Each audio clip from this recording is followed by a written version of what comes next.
better than ever. And I know right now that I'm going somewhere and I need some cheddar. Oh, baby, better not.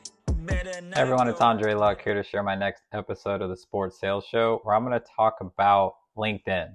So LinkedIn, one of my favorite tools, really the only social media platform I'm active on. I'm on Instagram sometimes, but I'm going to talk about how it's helped build my business, but also how sports sales reps can close six-figure deals from LinkedIn. So we got some case studies and testimonials, and also just what I've seen work for others, and also how I've used it and leveraged it as a sports sales rep as well. So we'll jump into that, but it's not about trying to get famous or building a brand or going viral. It's really about using this as another tool in your tool belt to engage prospects and clients in 2026 in a modern way that cuts through the noise. There's hundreds of billions of emails that go out every day. There's phone calls that now iPhones they identify as spam, so they're not getting through as much. So here's a way that you can engage with people, and if they're active on it, it could be another tool to tap in and get some meetings booked and get some deals closed. A lot of executives say they don't check all their emails, but they do check all their LinkedIn messages. So we're going to talk through how you can effectively do that. But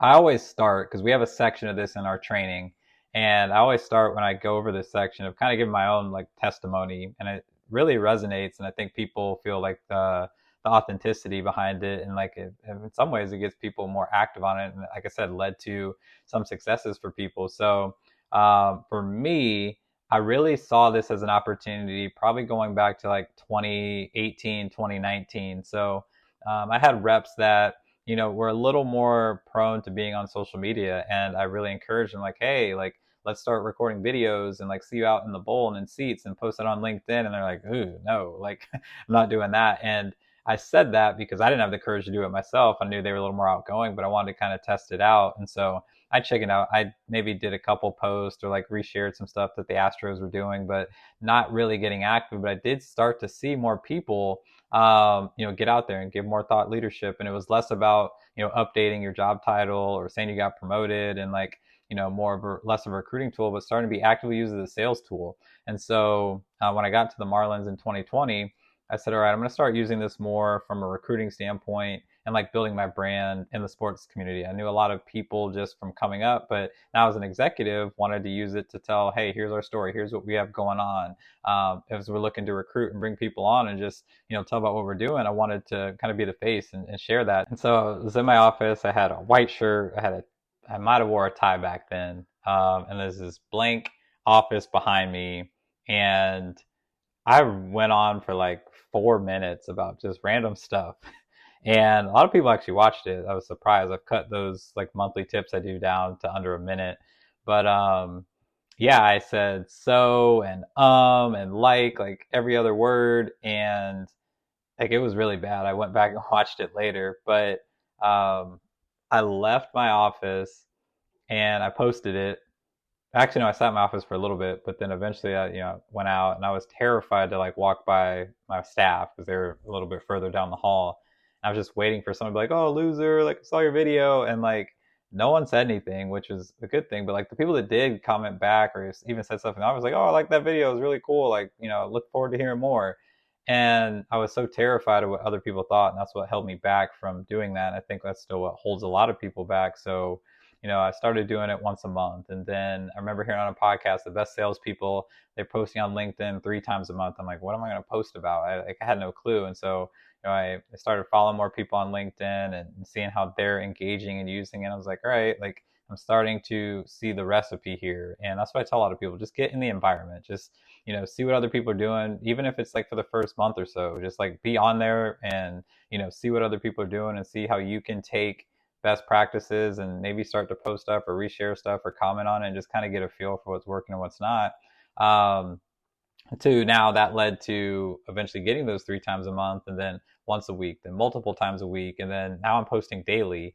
And if you had told me that 5-6 years ago, I never would have thought it, but and I don't expect people to do that, but that was kind of how I like slowly just started to build more comfortability and see what worked and started to see results and success. So again, like if I didn't have LinkedIn and the presence that I did and the audience when I went to start my business, I wouldn't have done it. Like I don't know how people communicate at scale when they're trying to communicate a message. Like I tell people, if they were people that used to do sales consulting or even still that aren't on LinkedIn, like how do you get the word out? Like you got to tell this person and tell that person and that person. So it's an opportunity, although it's not one-to-one, it's going to be something that allows you to communicate to a larger audience at scale. And the interesting thing about it is you're not going to get a ton of likes. Like not a lot of people actually engage with content, really executives too, but there's what we call lurkers out there. Like they see everything, they read everything. Some of my clients, they've commented on stuff like, "Oh, I see you're always posting on LinkedIn and stuff," but like they never like anything. I wouldn't even know because LinkedIn kind of protects some of that information. But if you are active, people are going to see it, and it's less about the number of likes. It's more about the number of meaningful comments you get back or potential prospects or clients that see your content, and like making sure you curate your audience so that they're seeing it in your network. So we'll talk about how to do that here actually now. So we'll go through 3 steps that we really talk through with sales reps as it relates to getting more active on LinkedIn. That's connect, post, and engage. So really, you got to think what your goal is of using LinkedIn.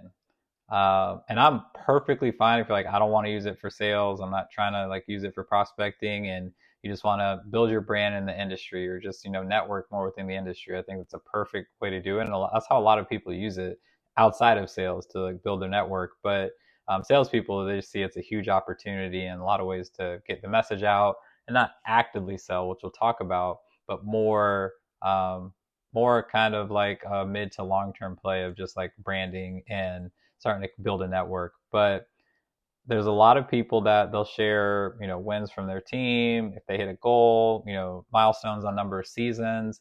And I think that's great too. Those get tons of likes because you got a picture, you're on the field, you got memories from the season, or you holding the sales belt or a trophy. You'll see most people get hundreds, if not more, likes on that. And if they got a bigger network, even more than that, if they took a new job or they're transitioning to a new job, like those get tons of engagement, a lot of impressions, everything like that. So I think a lot of people get discouraged when they post something that they feel valuable from a sales perspective and you get like 2 likes, or maybe you get like a comment. But, I've shared this before, but if I post something about my daughters, I'm gonna get 500-600 likes, where I'll post something I'm like, this is like the best piece of advice I could give somebody to close deals tomorrow, and it gets like 10 likes. But it's less about that. Know what your goal is, know what your audience is, and no matter what the engagement is starting out, just be consistent and don't get discouraged. Let's just start once a month and we'll talk through that. But start to build your audience, because most of the people you're connected to are probably people from college, people that you used to work with, or people that you currently work with. So if you're in a sales business development type role and you see LinkedIn, um, you on LinkedIn and you see this as an opportunity, then you're going to want to start connecting with C-level executives. You're going to want to start connecting with sales and marketing leaders. You're going to start wanting to connect with HR leaders. So really focusing on like building a network of that, because I would guarantee if you're in sports sales, most of your connections are other sports people at other cities or even at teams within your city, but they're not going to buy anything from you. So we want to start curating and building that network of people that you're really looking to target. And that was something I really had to transition to. Like most of my audience was people I worked with at other teams or just people I've connected with through the league. And so when I first started posting about Marlins content on LinkedIn, of course it wasn't going to get a ton of like sales results because I wasn't connected with the people that would actually buy what we have. It was people that were liking it in New York and LA and Arizona and Houston, like places that I used to work. But we had a trainer come in. Actually, I've partnered with him now, Jake Dunlap, and he came to work with our team. And he said, start to build the audience of the people in the market that you're looking to sell to. So we're in South Florida, you're in Miami. Start connecting with Miami business leaders. And so slowly started to build my network there and started to create content for those people that would be relevant to them and not buy your tickets. More just like thought leadership. And it was a slow build, but I was like, all right, I'm going to be consistent with it. I'm going to see this out and just see what comes of it. Worst case, like it's taking me 15-20 minutes to do this on a daily basis, even if I was that consistent. But like this is something I want to see through. And then you start to get people commenting back like, oh, that seems really interesting to me. Get meetings booked from it, get some deals that close from it. And it's like, oh, this isn't going to be my primary tool yet because I'm still building a network and getting an audience, but this could complement my phone calls, my emails, texting if you're using that. Here's another channel that we can now communicate with people that they prefer. That's really the big thing with sales, is using an omni-channel approach, because everyone has something different. You'll probably have a better likelihood of getting me on LinkedIn, because that's just where I'm at all the time. I see that more. Text messaging as well, if you have my cell to text me. But sometimes emails get buried, or phone calls. I don't answer a call that I don't know the number for. So LinkedIn is a good opportunity to really humanize the process and leverage that for your sales opportunities. So from a connection standpoint, connect with, I recommend sending blank connection requests. You'll get more acceptance. There's data that shows you get higher acceptance rates if you just send a blank connection versus trying to personalize it with kind of like this, fake personalization. If there's something actually, like you met them at an event or something stood out to them, like say that. But if you don't know them very well, or you're just trying to connect with them and they're a prospect or client in your funnel or pipeline, just send a blank connection request. You'll get more acceptance that way.